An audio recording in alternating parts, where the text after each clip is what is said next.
This is the first of 3 videos for this lecture.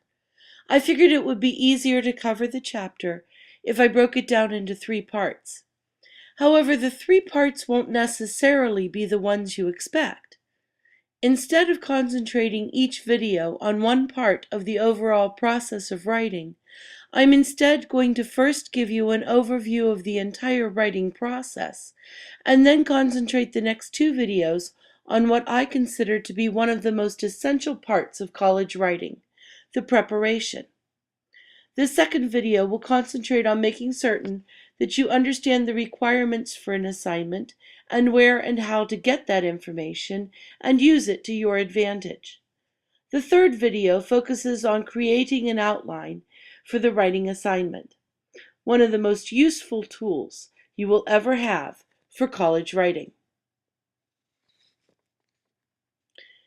There are 3 steps to the writing process: prepare, which is getting ready to write; draft, which is doing the actual writing itself; and revise, which is going back over the paper that you've written and revamping it.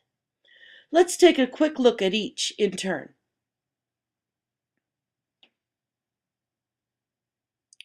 The first step is prepare.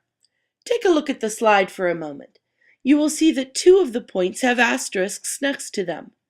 Those points will be the focus for the upcoming videos, so I'll just mention them in passing here. The first thing on the slide, however, says choose your topic. Sometimes your instructor will tell you exactly what to write about and what your essay should contain, as I've done with the book face. More often, your instructor will give you a broad or general topic, or perhaps no real topic at all. In that case, choosing your topic will become a more challenging step.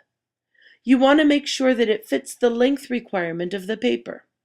For instance, a short paper calls for a much more narrow topic. Once you have chosen your topic, you then need to make sure you have the information you need to write your paper. Most of the time, this means you're going to be doing either some researching or some reading, and many times both. Don't forget, we have an online library available here at Brown Mackie, as well as the physical library. We also have a great resource person in Mr. Jundy. He's terrific at helping students with research projects or finding the material and information they need to complete assignments. Don't forget to take notes and write down all the names of your sources and where you got your information. You will need to include that in any research papers you do.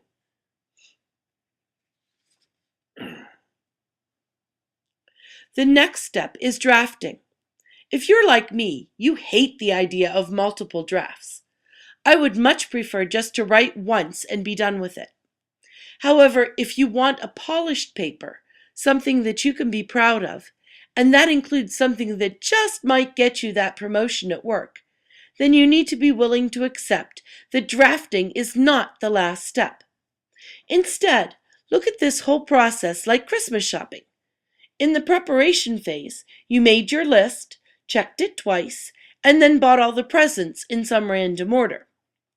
Now you're getting ready to wrap them. Depending on how organized your shopping was, the wrapping part will be easy. However, once you're done wrapping, you're still not quite done. You have to double check to make sure that you put the right tags on the right presents or address the mailing labels correctly. That will be the revision phase. Okay, maybe that analogy is a little bit silly, but you get the idea. Writing your paper is a cinch if you started with a nice, detailed outline. All you'll need to do is follow your outline and turn your bullet points into paragraphs and add additional interesting details. Don't worry too much about your wording or things like grammar, spelling, and punctuation, at least for the first draft. It's the ideas that are important right now. You want to make sure you're saying what you really want to say and not leaving anything out. So when you're done writing, try reading what you wrote out loud. Make sure it sounds the way you want it to. The final step in the writing process is unfortunately not review within 24 hours, although I could make that fit in here if I wanted to. However, here the final step is revising or editing. These 2 things are similar, but not quite the same. Editing is checking over to make sure you didn't make any errors in grammar, spelling, or punctuation. Here you're going to look to see if all of your sentences are complete sentences and not fragments. You'll make sure you are using the right verb tenses and that things match up. You will also check your spelling. Don't forget about all those homonyms we talked about to death during the first week of class. Make sure you've chosen the right one in your writing. A fresh pair of eyes for this phase is very helpful. Try to get someone else to look it over, preferably someone who's good with English and spelling. To catch mistakes yourself, try reading your paper backwards, word by word. That way you won't skim over things that you thought you put in but really are missing. Revising is a bit different. This involves making sure that what you wrote really matches the topic of the paper and is in a logical order. Again, having an outline right from the beginning helps this part immensely because you're less likely to go off on tangents if you wrote from an outline to start with. If you didn't, try taking what you did write and making an outline from it.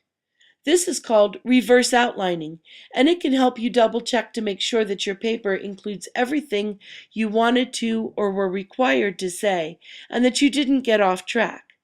During this stage, you also check to make sure that your paper is the right length and meets any other physical requirements like double spacing, etc., and that you put your name on your paper.